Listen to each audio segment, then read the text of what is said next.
नमस्कार दोस्तों। आज मैं आपको जो जानकारी दूंगा वो ये है कि आर्य शब्द का मतलब जानें कि आर्य किसे कहते हैं, इस शब्द का अर्थ क्या है, आर्य कौन थे, अनार्य कौन थे, या अनार्य नाम किसने दिया, और ये आर्य जो है बाद में हिंदू कैसे हुए, और हिंदू शब्द जो है किसने दिया, इसकी व्याख्या जो है किसने की ढंग से, कैसे विदेशियों द्वारा दी हुई गाली बताया, किसने किया ऐसा दोस्तों, ये भी जानेंगे। और जो इसका आज तक का सफ़र है कि गर्व से कहो हम हिंदू हैं, आर्यों से होता हुआ ये हिंदू, और हिंदू से होता हुआ गाली, और गाली से होता हुआ एक गर्व का प्रतीक कुछ लोग मानते हैं कि गर्व से कहो हम हिंदू हैं। हम ये देखेंगे, आज हिंदुस्तान देखेंगे कि हिंदुस्तान शब्द जो है, भारत और इंडिया क्या मतलब है इनके, और हिंदुस्तान का क्या अर्थ था, और इसको बाद में क्यों जो है इतना महत्व नहीं दिया गया, महत्वहीन मान लिया गया दोस्तों। ये बड़ी अच्छी जानकारी है।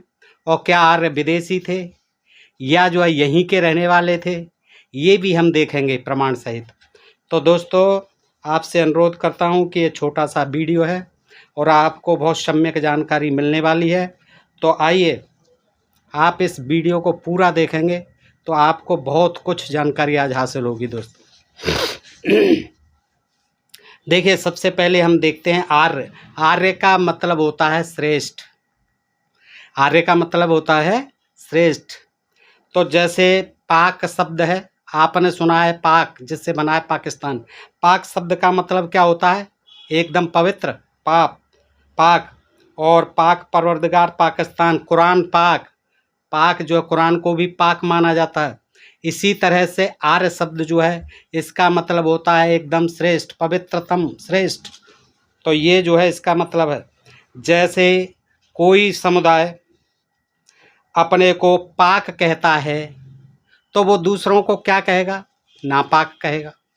जो अपने को पाक कहता है वो दूसरे को नापाक कहेगा। जैसे पाकिस्तान वाले हमें नापाक कहते हैं, ऐसे ही कोई व्यक्ति यदि अपने आप को आर्य मानता है तो दूसरों को क्या मानेगा? वो अनार्य मानेगा। समझ में आई होगी दोस्तों। तो क्या मानेगा वो? अनार्य। तो यह अपने आप में अमानवीय लगता है कि कोई जाति, कोई नस्ल या कोई व्यक्ति अपने को दूसरों से श्रेष्ठ बताए, यानी आर्य बताए। तो ये जो है क्या है? आर्य कहना अपने आप को, यानी दूसरों से उच्च मानना, दूसरों से श्रेष्ठ मानना। ये क्या है? इसका कोई मतलब नहीं है दूसरे आदमियों को अपने से हीन मानना। ये जो है क्या है उसका? एक जो है दूसरे को हीन मानने का मतलब है कि वो आदमी जो है घृणा रखता है अपने अंदर, अहंकार रखता है और मिथ्या दंभ रखता है, यानी व्यर्थ का घमंडी है वह आदमी या वह समुदाय जो अपने को श्रेष्ठ यानी आर्य, अथवा दूसरों को जो है अनार्य यानी निकृष्ट यानी हीन कहता है। तो दोस्तों, आर्य शब्द को एक विचारधारा, एक जीवन दर्शन और एक नस्ल विशेष के लिए प्रयुक्त करने के पीछे एक चालाकी यह भी है कि निकृष्ट को भी श्रेष्ठ कहा जाता रहे। निकृष्ट को, भले ही वो आर्य नहीं है, वो श्रेष्ठ नहीं है, निकृष्ट है। कोई व्यक्ति निकृष्ट है, मैं ही निकृष्ट हूँ, और मैं रोज़ जो है दूसरों से अपने आप को आर्य बताने लगा हूँ, श्रेष्ठ बताने लग जाऊँ, तो धीरे धीरे धीरे साल में, 2 साल में, चाहे मैं कितने ही आज निकृष्ट कोटि का हूँ, लोग जो है मुझे फिर उच्च मानने लग जाएंगे, श्रेष्ठ मानने लग जाएंगे अपने से, और आर्य मानने लग जाऊँगा मैं अपने आप को, और वो अपने को अनार्य मानने लग जाएंगे। तो ये इसके पीछे एक चालाकी थी। इन्होंने अपना नाम क्या रखा? आर्य, जो बाहर से आए हुए थे। एक झूठ को 1000 बार प्रचारित करने से देखिए वो भी सत्य हो जाता है, मान्य हो जाता है। ये आपने देखी होगी कहावत कि एक झूठ आप 100 बार बोलेंगे तो वो झूठ जो है 101वीं बार जो है सत्य हो जाएगा। लोग जो उसे सत्य मानने लग जाएंगे। इस प्रकार का विज्ञापन ये चलता रह सकता है। ऐसा लगता है कि चलाया जाता भी रहा है कि हम आर्य, हम आर्य, हम आर्य, तुम अनार्य, तुम राक्षस, तुम असुर, तुम दैत्य, तुम दस्यु। तो इस तरह से करते करते इन्होंने प्रचार किया, और यहाँ के जो आदिवासी और मूल निवासी थे उनको दोस्तों अनार्य, दस्यु, राक्षस, और इन्होंने असुर किस तरह से कहा। तो दोस्तों देखते जाइए आप, छोटा सा वीडियो है, इससे सम्यक जानकारी आपको बहुत अच्छी मिलने वाली है। तो इस आर्य शब्द को एक नस्ल, एक समुदाय, एक समाज के रूप में इतिहासकार और समाजशास्त्री मान्यता दे चुके हैं। इस व्यवस्था में जो सबसे ऊंची मानी जाने वाली जाति और माने जाने वालों के वर्ण यानी ब्राह्मण, उनके ब्राह्मण वर्ण के ऊंची जाति के पंडित जवाहरलाल नेहरू और बाल गंगाधर तिलक, ये भी ब्राह्मण, दोनों ने क्या कहा, ये धुरंधर विद्वान हुए और दोनों ने कहा कि आर्य लोग जो है भारत में बाहर से आए थे। ये किसी ने वैसे ही नहीं कह दिया। भारत के प्रधानमंत्री ब्राह्मण पंडित जवाहरलाल नेहरू जी, जिन्होंने एक डिस्कवरी ऑफ इंडिया पुस्तक लिखी, भारत की खोज, और बाल गंगाधर तिलक, ये तो कट्टर ब्राह्मणवादी थे। इन्होंने तो संविधान जब आरक्षण की बात चल रही थी तो कह दिया था कि इनको चमार, नाई, धोबी, कहार, ये काछी और ये कुर्मी, पटेल, यादव, जाट, गुजर, इनको क्या ज़रूरत है भाई, खेती कौन करेगा, इनको शिक्षा देने की क्या ज़रूरत है, ये कहा था बाल गंगाधर तिलक। तो इतने कट्टर ब्राह्मणवादी सोच के थे। तो उन्होंने भी ये कहा कि आर्य जो है ये भारत में बाहर से आए थे, ठीक है। वे स्वयं को आर्य यानी श्रेष्ठ मानते थे, ये भी उन्होंने कहा। ये सब श्रेष्ठ और निकृष्ट लोग एक होकर सनई सनई फिर क्या कहने जाने लगे, आज आते आते हिंदू, ये अपने को फिर आर्य की जगह, क्योंकि ये भी फिर निकृष्ट कोटि के होते गए और इनमें निकृष्ट कोटि के लोग कुछ और मिलते गए, जिन्हें अनार्य मानते थे वो भी इनमें मिलते गए। तो फिर इनको क्या कहने लगे ये लोग, हिंदू, अपने आप को क्या कहने लगे, हिंदू। जो शब्द, ये हिंदू शब्द किसी धर्म ग्रंथ के पन्ने पर, किसी भी वेद, पुराण, उपनिषद, रामायण, गीता, महाभारत, हिंदू शब्द कहीं नहीं मिलेगा आपको। तो जो शब्द किसी धर्म ग्रंथ के किसी एक पन्ने पर भी एक बार भी नहीं मिला है, उल्लिखित नहीं हुआ है, वह एक धर्म का परिचय हो गया, हिंदू धर्म कहलाने लगा। आर्य होते हुए हिंदू, हिंदू से हिंदू धर्म, और यहाँ तक कहा जाने और प्रचारित किया जाने लगा कि गर्व से कहो हम हिंदू हैं। ये यहाँ तक आ गई बात। क्या यह शब्द अपने आप में एक इतिहास नहीं रखता? इस तरह से आर्यों से लेकर ये हिंदू तक, क्या ये इतिहास नहीं रखता है? दयानंद सरस्वती की देखिए, दयानंद सरस्वती जी ने 1875 में आर्य समाज की स्थापना की।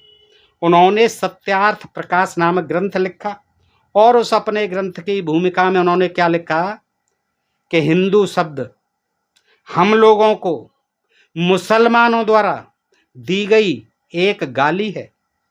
वक्त के तकाजे के फलस्वरूप वर्तमान संस्करणों में से इस वाक्य को जो लिखा इन्होंने आर्य समाजियों ने, दयानंद जी ने, सत्यार्थ प्रकाश ने, कि ये मुसलमानों द्वारा दी गई गाली है हिंदू शब्द, उसको निकाल दिया गया है नए संस्करणों में। इसके बावजूद भी यह तो सुनिश्चित है कि दयानंद सरस्वती भारत के लोगों को हिंदू नहीं आर्य मानते थे और इसीलिए उन्होंने आर्य समाज की स्थापना की थी, जो कि वेदों को मानते हैं, मनुस्मृति को मानते हैं आर्य समाजी लोग। तो उन्होंने क्या किया, उन्होंने कहा हिंदू हिंदू कुछ नहीं, हम आर्य थे और आज भी आर्य हैं, ये हिंदू शब्द हमें पसंद नहीं है, ये हिंदू शब्द जो है मुसलमानों द्वारा दी गई गाली है। अतः दयानंद सरस्वती भारत के लोगों को हिंदू नहीं आर्य मानते थे। उन्होंने अपने इसी ग्रंथ सत्यार्थ प्रकाश में यह भी लिखा, क्या लिखा कि देसी शासन कितना ही बुरा क्यों न हो, विदेशी शासन से बेहतर होता है। कितना ही बुरा क्यों न हो, वो विदेशी शासन से बेहतर होता है। दयानंद सरस्वती का यह कथन भी कम ऐतिहासिक नहीं है, हल्का मत आंकना इसे। उनके द्वारा जो सत्या प्रकाश लिखा है, उन्होंने कई जगह इसका वर्णन किया है। हिंदू शब्द की फिर उन्होंने अपनी तरह से व्याख्या भी की है, और आर्यों के निवास को उन्होंने क्या कहा? आर्यावर्त। इस देश का नाम क्या दिया गया आर्य समाजियों द्वारा? आर्यावर्त। तो दोस्तों, ये हिंदू शब्द जो है कभी बताया गया गाली है फारसियों द्वारा, मुसलमानों द्वारा, विदेशियों द्वारा, और ये आज जो है गाली शब्द जो है इतना पॉपुलर हो गया हिंदू शब्द कि ये जो है गर्व करने लायक बात हो गई। और लोग कहते हैं कि गर्व से कहो हम हिंदू हैं। इसमें इतिहास छिपा है।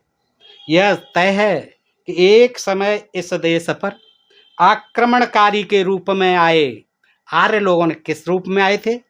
आक्रमणकारी के रूप में आए थे। उन्होंने स्वयं को आर्य यानी श्रेष्ठ, जैसे हिटलर भी अपने को आर्य कहता था, श्रेष्ठ कहता था, और इसीलिए उसने अपनी नस्ल को सर्वश्रेष्ठ बताया और यहूदियों को मरवा दिया। तो ऐसे ही ये आर्य जो है क्या कहते थे अपने आप को? श्रेष्ठ यानी आर्य कहा विदेश से आने वालों ने, और इस देश में रहने वाले लोगों को क्या कहा?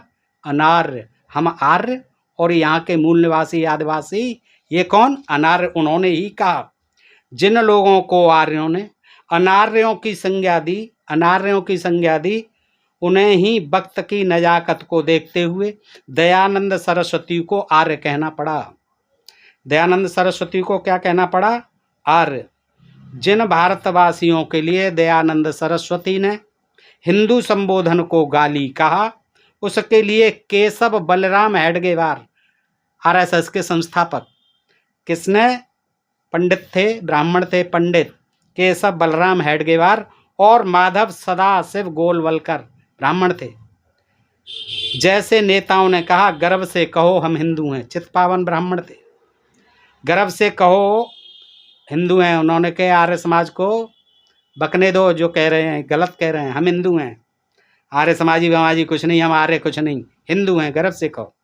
विदेशी आक्रमणकारी आर्यों ने जिस प्रकार भारतवासियों को अनार्य, असुर, दास, दस्यु, दानव, राक्षस, दैत्य आदि संबोधन दिए, उसी प्रकार मुस्लिम आक्रमणकारियों को भारतवासियों को एक संबोधन परक संज्ञा देनी आवश्यक थी, ताकि शासकों और गुलामों के बीच भेद किया जा सके। उन्होंने यहाँ के लोगों को हिंदू कहा, यानी जो मुसलमान आते थे आक्रमण करने के लिए, उनसे अपनी पहचान अलग बनाए रखने के लिए कि हम हिंदू हैं, और हम पर आक्रमणकारी जो आ रहे हैं वो कौन है? वो मुस्लिम हैं।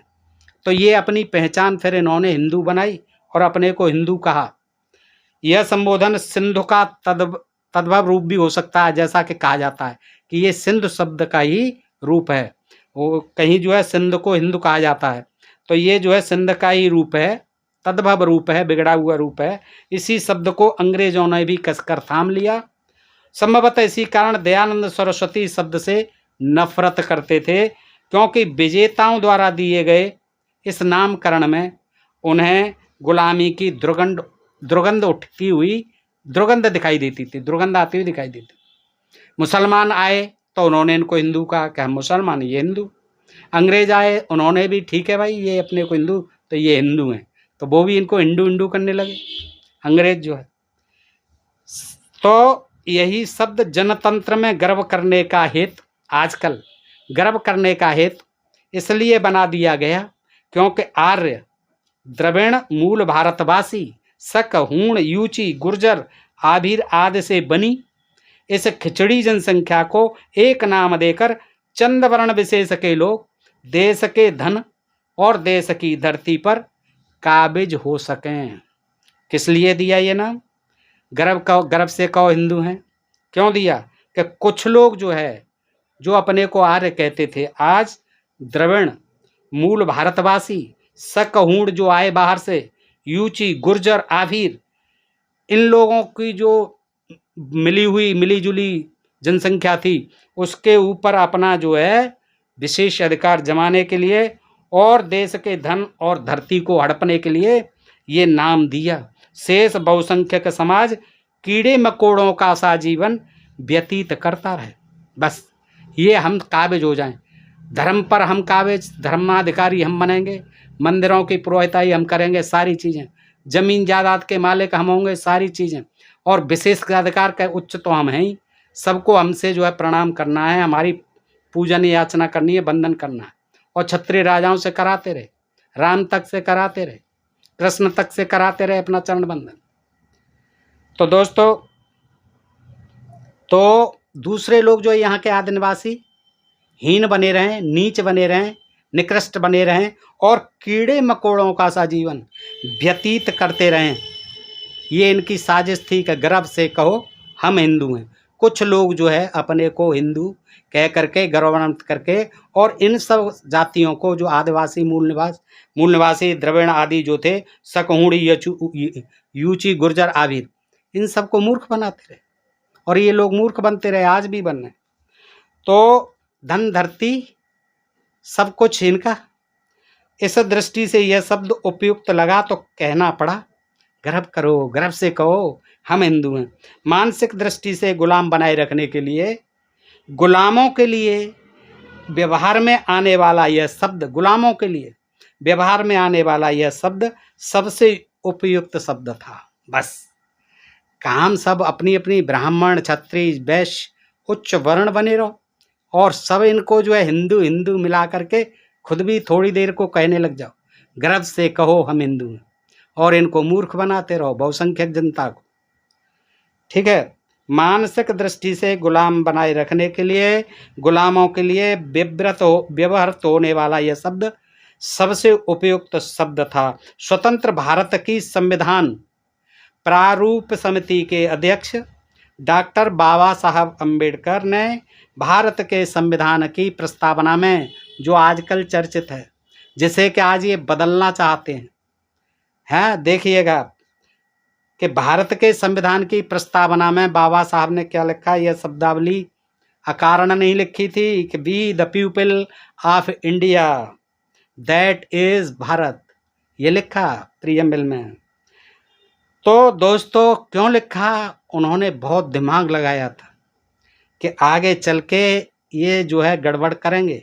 इसका कारण है क्योंकि जो समझ रखते हैं वे समझ सकते हैं कि दैट इज भारत के आगे जो शब्द नहीं लिखे गए हैं किंतु निहितार्थ रूपेण विद्यमान हैं, इंडिया दैट इज भारत।